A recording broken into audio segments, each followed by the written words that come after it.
The Volvo XC40 is now called the EX40, and though not much has changed in the car physically, we had an opportunity to sample its latest software. On the face of things, there's little to no change in it, and it displays the same features and functionalities as in the one we saw in July 2023. The car on the whole has been evolving fairly slowly. Its previous edition just had a single trim. This year it brings two trims. The rear-wheel drive option comes with a bigger battery and a better DC charge rate. The EX40 now sports a range of 293 miles in its lower trim from the low 200s of the previous single trim edition. Its rear-wheel drive trim has a peak DC charge rate of 200 kilowatts and it gets a 82 kilowatt hour battery pack against the 150 kilowatt and 78 kilowatt hours of the all-wheel drive trim, which brings a range of around 254 miles. So let's get into the software.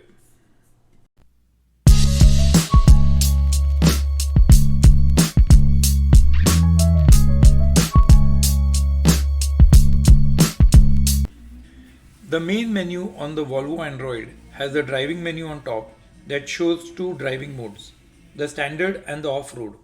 It offers basic safety settings like lane assist, road sign information, which we thought should have been default, and a ready to drive option. Its one pedal drive can be set on auto or toggled to on or off. It also offers an option for a firmer steering.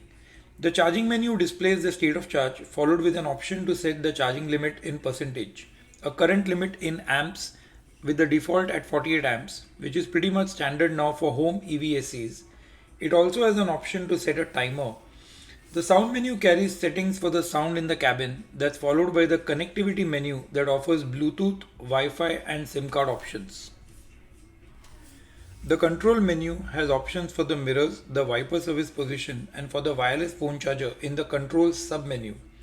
A locking sub-menu offers the option to lock the car along with a few related audio and visual feedback options.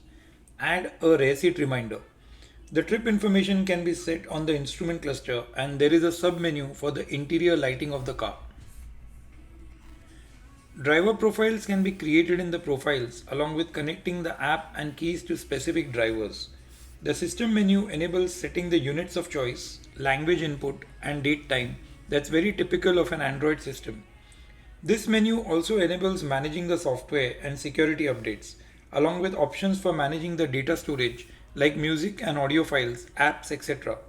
The climate control is always available at the bottom of the screen. With the navigation, the very first hurdle is the small center display. It's about 9 inches, which seems to have been built keeping the Android Auto and Apple CarPlay systems in mind. In our opinion, those systems don't perform functions anywhere close to those required in an electric vehicle. While the basic map works for primary navigation, delivering any more usable information like charging stops, battery percentages, state of charge on arrival needs to be accurate and clearly visible in large size on the screen. An electric vehicle has a lot to communicate with the user over and above the basic directions. And it's very important to note that the driver is also driving the car and can't read a lot off the screen in a moving vehicle like on a smartphone in a normal setting. The small screen is a huge barrier for this. The Android system delivers plenty of information on the charging locations and makes predictions on the likely state of charge on arrival along with the distance and time. But it does not reveal anything about the status and availability of the chargers at the given location, and the predicted state of charge too, we notice can yo-yo substantially. In the real world, users need to have accurate information to make real-time decisions on their stops, plan the stops and change them based on their status and requirements. Users often need to stop at times and places where they would take their regular trip breaks, and hence they look for suitable amenities that can make value of their charging stops. These can go from 20 minutes to an hour, and this information is extremely important to them. You don't want to have independent stops for charging and the other requirements extending the total trip time. As alien as the developers may find this, it's an integral part of the user's EV experience. As a matter of fact, it would be great if EVs could offer users tokens for charging. At many locations, queues are randomly forming as the vehicles outnumber the dispensers, a feature that's long due even with Teslas. The software in the car is primarily responsible for making all of these features available to the users. We found the screen response times in the EX40 lagging, especially keeping in mind the situation when using the screen, the car is often in motion. The performance parameters for these systems are different and particularly high in comparison to other Android systems you may have experienced. The apps in this case too were far too few, though this might be different in a car with significant use against the brand new one we were looking at. The overall app ecosystem does appear fairly limited at this point. Android will rely on the OEMs undertaking important customizations, which they may or may not be up to. Security too will be of significant concern going forward. We saw the Apple CarPlay on a Ford F-150 Lightning recently, and that too was limited on the EV specific features. These systems are broadly built for regular cars and are stretched in these EV specific requirements. The entire owner's manual is available in the main menu with carefully laid out instructions on driving the car, personalizations, etc. It has information on the exterior and the interior of the car, detailing on how to perform specific tasks, where to find the buttons, and several individual functions. It offers a brief on the key fob, the opening and closing of the hood, adjusting mirrors, and the likes. At some point, it really appears very elementary, but we like the simplification, keeping the new user in mind. The software option is available here in the manual, and that's where you reach out to check for the latest update and the currently installed one. There are several safety features detailed here, including information on recalls, occupant safety, and other protection systems. The EX40 has most of the standard ADAS functions, which are called pilot assist on this car. At the very basic level, it enables maintaining a set speed, a certain time interval against the vehicle ahead, preventing collisions by applying the brakes after providing a warning. It also offers parking assistance, a feature we have not yet tried.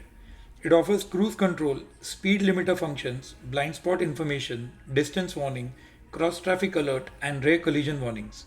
Its electronic stability control and its camera and radar unit are significant in any car this day and almost expected. The infotainment in the car is backed by a good sound system, but on the software, the native YouTube app is hardly a differentiator these days, as it's available on almost every car. We don't think there has been a particular effort to make the infotainment stand out on that front. On the whole, this car ticks most marks as required, but does not really try to steal a march on the rivals when it comes to software. It's almost like it's completely outsourced the site to Google and relies on Google to run the show, and that's a place we find many makers today.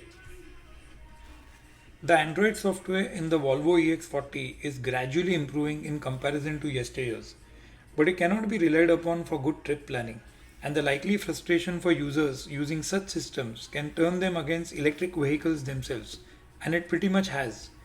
These are comparative factors where once again the value of an integrated development is felt and the software shows limits on its capabilities when built independent of the hardware car. Listen, if you liked our videos, please do let us know of the topics you liked in the comments and the topics that you would like us to cover. We had given the earliest impressions of the Volvo EX40 2024, then called XC40, in a separate video. You can check the link here or in the description. If you would like to see our video on the case for more level 2 charging in the commercial parking spaces in the US, click here or in the description. See you in the next one.